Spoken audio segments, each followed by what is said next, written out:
Miss Christy Sanyosa, ang recent na MVP ng NCAA Women's Soft Tennis representing Perpetual F. Christy, congratulations! Although, sumilip lang ako saglit nung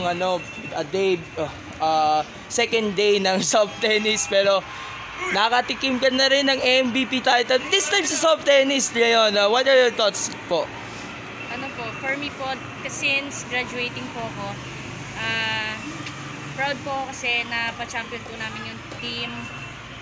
Kasama po yung mga rookies po with Liling, Laika, and Ira, and SJ. Yun, sobrang... It's a contributed team effort talaga para sa inyo. At ikaw talaga ang nagdala dahil hindi lang ikaw sa lawn tennis nag-compete, pati na rin sa soft tennis kung saan kabilang ka sa national team. So, siguro bigyan natin sila ng counseling assessment sa inyong performance ka in both lawn tennis and soft tennis ng NCAA on your final year bilang parte nga ng Perpetual. Ano po, sorry? Yung konting assessment nga dun sa mga nangyari dun sa lawn and soft. Yung sa lawn tennis po, since ang training ko po is more on soft tennis, medyo sobrang nag-adjust po ako kasi syempre yung sa soft is more effort, mas lower. Sa tennis po, yung bola po yung mismong lalapit sa'yo, and yung more on spin, unlike sa soft tennis, more on flat. So, yun nga, adjustment lang yung ginawa ko.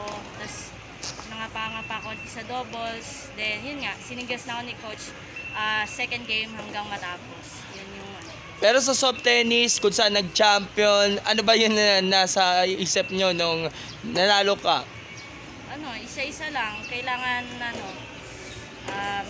focus every game. Hindi mo iisipin na beda lang yan or pinield, kayang-kaya. Pero dapat laging nasa isip mo na fight pa din kahit sino pa yung kalaban.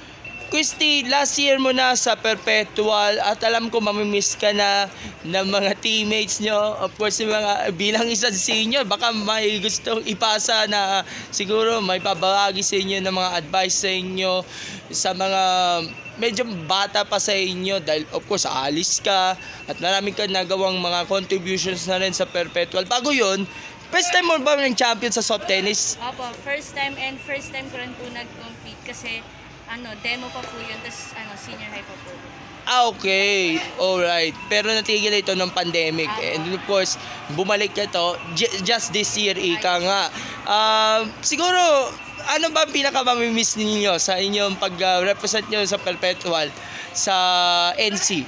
Siyempre po yung banding po namin every training, yun po yung mamimiss ko. Tapos yung mga rookies, ang payo ko lang sa kanila, every time na training, kailangan seryoso, isa puso, hindi dapat yung training ka lang kasi dahil nga, for scholarship.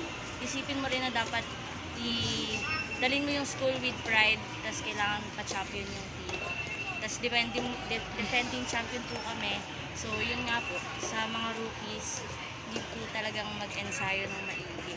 And of course, ang priority mo after ng collegiate career is of course, ang pagiging bahagi nga ng Philippine Soft Tennis Team at pag-aandaan ninyo itong World Championships. Pero bago yan, meron tayong ongoing na competition na yun kung saan kabilang ka sa singles at sa women's doubles o mixed doubles?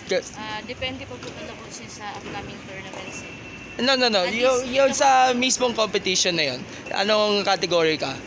Ayun nga po, depende po kala coach. After po ng mga tryouts namin, doon po i-assess lahat yun. Tapos tsaka po kami bibigyan ng slot doon sa mga events na yun. Pero kumusta ang progress ninyo bilang nagtitraining nga po, nagsasanay ka para dito sa soft tennis team?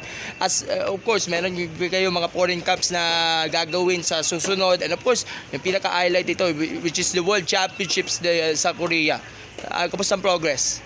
Yun po, tuloy-tuloy lang. Mas fino-focus din po kami sa SNC Strength and Conditioning. Every Tuesday, Thursday po may gym kami with Coach David po ng MSAS po. Yun po yung Tapos yun, on court, syempre importante yun kasi yung more on footworks, and yung sa fino-focus din po namin is yung sa backhand skills namin mga women's.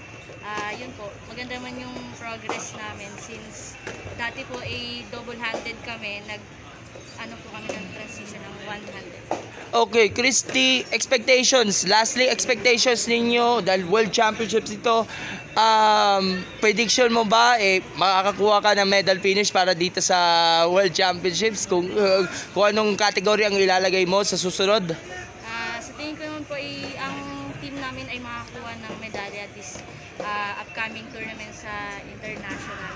Hopefully na makamit pa rin namin yung last time na sa Thailand na nag-finalist po kami with Ate Bea. Okay, Christy, your final words, pasasalamat sa lahat ng mga taga-suporta sa Perpetual and of course sa Philippine Soft Tennis Team. Please go ahead. Nagpapasalamat po ako sa presidente po namin na si Sir Bobby Moran. And especially sa school po namin na nagbibigay po sa amin ng scholarship. And kay Coach po, Coach Samuel Lugit, na head coach po ng Lawn Tennis and Soft Tennis Perpetual. And sa mga teammates po, maraming salamat and families. And of course, yung Perpetual mismo, si Sir Frank Gusi, si Sir Anton Tamayo, na dumalo sa PSA Forum at nakita natin yung full support nila na nanonood sila sa soft tennis, no? Baka pasalamatan nyo sila din. Thank you kay President Anthony Tamayo and Sir Gusi po sa walang sawang pagsuporta po sa amin. And sa coaches din po ng mga national team na nag-facilitate po nung NCAA nung nakaraang NCAA 99. Ayun po. Alright, thank you so much, Christy. And we look forward sa mga susunod natin pag-uusap with regards sa soft tennis. At hindi ito magtatapos talaga sa, of course, sa swan song talaga itong karera mo sa soft tennis. Ay makikita mo pa rin ito si Christy sa ating national team representing the country naman sa international competition. So thank you so much and have a good day po.